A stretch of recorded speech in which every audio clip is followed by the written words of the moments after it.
এই ভিডিওয়ে আসা, ইউটিউবে আসা উম, একটাই উদ্দেশ্য হলো যে আমি আমি যেন খুশিতে থাকি, ভালো থাকি।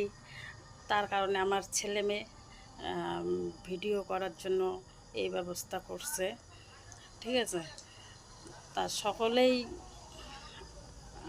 সকলেই ভালোবাসবেন, এইভাবে যেভাবে ভালোবাসতেছেন এইভাবেই ভালোবাসবেন।